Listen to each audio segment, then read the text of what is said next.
Hi, this is Oddwife, and for my first video I'm going to teach you guys a little bit about the condition damage Necromancer on Guild Wars 2.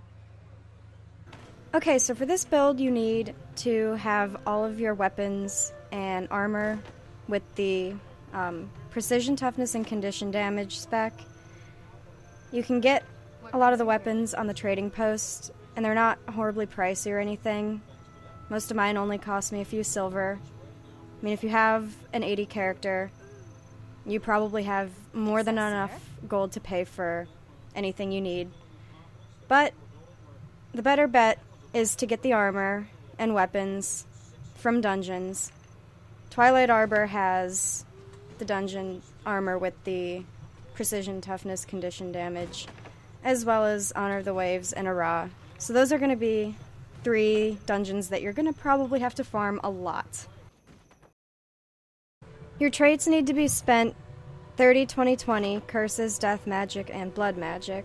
30 for curses because it increases the precision and the condition damage, and that's the most important part for this build. And you need death magic and blood magic solely because of the toughness and vitality. You're going to be closer range than you were if you were a staff necromancer, and you're going to need to be able to take some hits, and you need to be able to survive.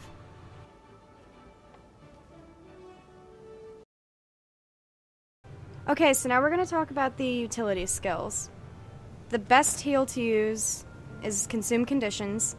As a condition damage build, you're going to be inflicting conditions on yourself as well as taking conditions from your opponents.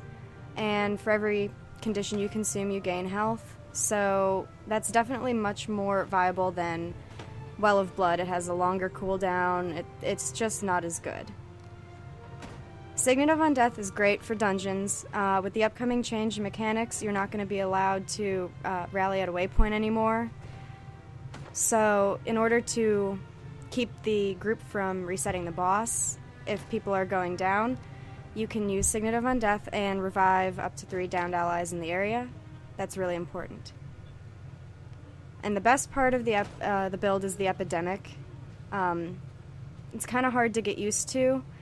But what you need to do is basically just apply all your conditions to one target and then use Epidemic and spread it to all the targets. Blood is power.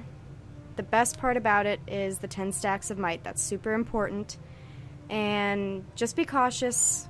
You're going to do a couple stacks of bleeding on yourself applying this.